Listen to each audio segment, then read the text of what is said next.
Hi అండి, ఇవాళ నేను బీట్రూట్తో చపాతీ చేస్తున్నాను. ఇది చాలా సాఫ్ట్గా చాలా హెల్తీ రెసిపీ. బీట్రూట్ అనేది మనకి ఒంట్లో రక్తం అనేది తక్కువగా ఉన్నప్పుడు రక్తం బాగా పట్టడానికి, ప్యూరిఫై చేయడానికి చాలా యూజ్ అవుతుంది. డైరెక్ట్గా బీట్రూట్ కనుక తినకపోతే ఇలాగా ఏదన్నా రెసిపీస్లో వేసుకొని చేస్తే పిల్లలు ఇష్టంగా తింటారు.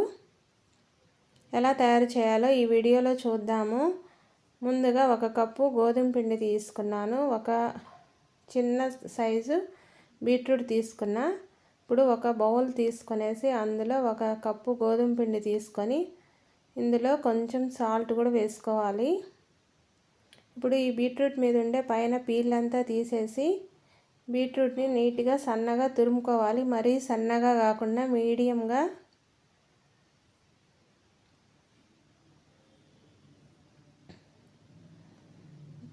తురుముకొనేసి ఇప్పుడు దీనికి సరిపడా మనకి ఎంతైతే పట్టుద్దో అంతవరకు కొంచెం సరిపడా తురుముకునేసి ఉంచుకొని ఇప్పుడు ఇందులో కలుపుకోవాలి. కొంచెం సాల్ట్, ఈ బీట్రూట్ అంతా వేసుకొని మిక్స్ చేసుకోవాలి. వాటర్ అనేది చాలా తక్కువ పడుతుంది. ఆల్రెడీ బీట్రూట్లో వాటర్ అనేది ఉంటుంది కాబట్టి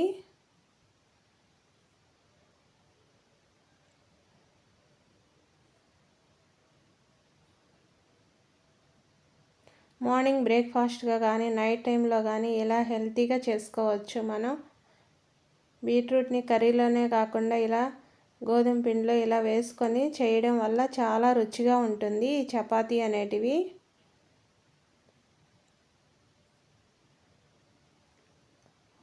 చాలా తక్కువ క్వాంటిటీలో వాటర్ వేసుకునేసి వీటికి సరిపడా పైన కొంచెం నెయ్యి కానీ నూనె కానీ ఏదో ఒకటి వేసుకునేసి బాగా కలుపుకోవాలి. పిండి సాఫ్ట్గా కలిపితే ఈ చపాతీలు కూడా చాలా సాఫ్ట్గా వస్తాయి. పిండి కలిపినాక ఒక 10 to 20 మినిట్స్ నానాలి. పైన కొంచెం నెయ్యి వేసుకునేసి దీన్ని బాగా మిక్స్ చేసుకోవాలి. ఒక 20 మినిట్స్ వరకు పిండి బాగా నానితే చపాతీలు చాలా సాఫ్ట్గా ఉంటాయి.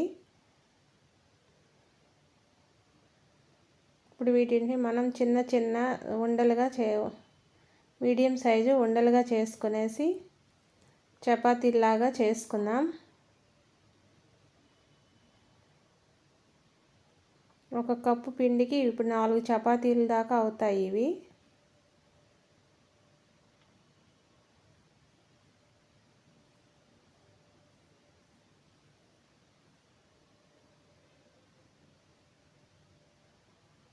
అడుగున కొంచెం పొడి వేసుకునేసి వీటిని మనం చపాతీలాగా ప్రెస్ చేసుకునేసి మనం ఎక్కడికన్నా జర్నీ చేసేటప్పుడు కూడా ఇలా చేసుకొని తీసుకువెళ్ళడానికి కూడా చాలా యూజ్ అవుతున్నాయి ఈ chapatis.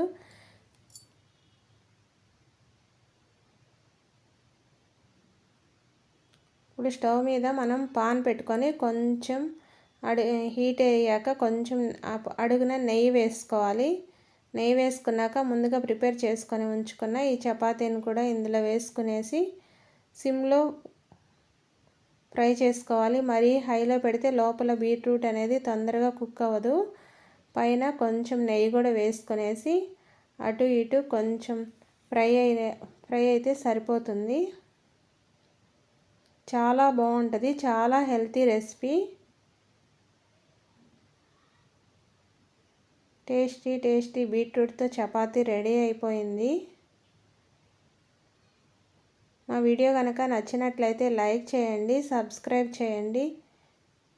Thanks for watching. Bye అండి. ఇలాగే మిగిలిన పిండితో కూడా చపాతీని ఇలాగే ప్రిపేర్ చేసుకోవాలి సేమ్ ప్రాసెస్తో.